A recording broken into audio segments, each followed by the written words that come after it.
गौतम बुद्ध की कहानी मैं इतना गरीब क्यों हूँ।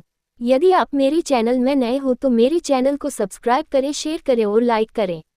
धन्यवाद। गतिशील पानी पीने लायक होता है। जो पानी स्थिर होता है उसमें अक्सर कीचड़ पनपता है। ये लाइनें बहुत महत्वपूर्ण हैं उन लोगों के लिए जो हमेशा दुखी रहते हैं। चलो इसी बात को हम एक बहुत ही बेहतरीन महान गौतम बुद्ध की कहानी से समझते हैं। ये बात है 563 BC की, जो वहाँ गौतम बुद्ध का समय भी कहा जाता है।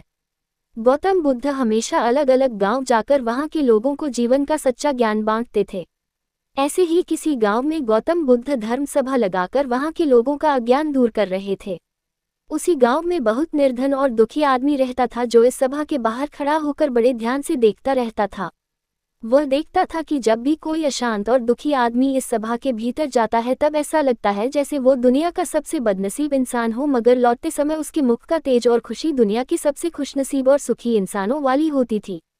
ये सब देखकर वह निर्धन और दुखी आदमी बहुत आश्चर्यचकित होता था और उसके मन में यही ख्याल चलता रहता कि एक बार वह खुद भी अंदर जाकर देखेगा।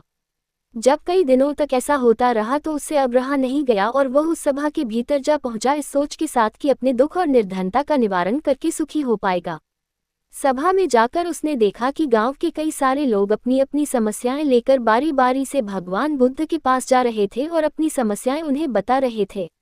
भगवान बुद्ध सबकी समस्याएं बड़े ध्यान से सुनते और हर किसी को उनका कारण और निवारण भी बताते, जिन्हें सुनकर वह लोग खुश हो जाते हैं। जैसे ही उस निर्धन दुखी आदमी की बारी आई तो वह भी भगवान बुद्ध के चरणों में पहुंच गया। उसने अपनी गरीबी और निर्धनता का कारण पूछते हुए भगवान बुद्ध से कहा कि मेरे इस गांव में सभी लोग अमीर हैं, सबके पास बहुत धन है जिससे वह सुखी भी है। तो भगवान ने मेरे साथ ही ऐसा क्यों किया, मुझे ही इतना निर्धन और गरीब क्यों बनाया। गौतम बुद्ध ने उस व्यक्ति की तरफ देखा और मुस्कुराते हुए कहा, तुमने अपने जीवन में कभी भी किसी को कुछ भी नहीं दिया, इसीलिए तुमने निर्धन और गरीब हो। ये सुनकर उस गरीब को और भी ज्यादा आश्चर्य हुआ। उसने कहा, गुरुजी आप ये क्या कह रहे हैं, भला मैं किसी को क्या दे सकता हूँ, मेरा खुद का गुजारा मांग मांग के चलता है।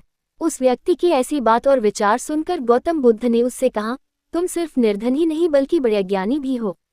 भगवान ने तुम्हें क्या कुछ नहीं दिया है, मुस्कान दी है जिससे तुम दूसरों की जीवन में आशा की किरणें जगा सकते हो, वाणी दी है जिससे तुम मीठे बोल बोलकर लोगों का दुख दर्द और खुशियां बांट सकते हो, और 2 मजबूत हाथ दिए हैं जिससे तुम लोगों की सहायता कर सकते हो।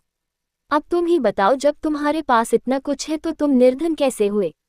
गरीबी और निर्धनता ये तुम्हारे मन का सिर्फ एक भ्रम है, इसे तुम जितनी जल्दी दूर करोगे उतनी ही जल्दी तुम सुखी और संतुष्ट हो सकोगे।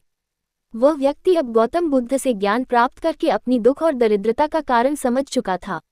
अब उसकी सोच बदल चुकी थी तो उसके चेहरे पर भी वही चमक और सुख दिखने लगा जो वह सभा से बाहर जाते लोगों के चेहरे पर देखा करता था। दोस्तों, शुरू की 2 लाइनों का अर्थ शायद आपको समझ में आया होगा। गतिशील पानी यानी वक्त के साथ बदलते सकारात्मक विचार, और स्थिर पानी यानी नकारात्मक पुरानी सोच जो हमेशा आपको दुख और असंतुष्टि का एहसास कराती रहती है। इसीलिए जो विचार हमें दुखी करते हैं हमें उन्हें बदल देना चाहिए, क्योंकि हो सकता है वह केवल एक भ्रम हो। पूरी कहानी सुनने के लिए धन्यवाद।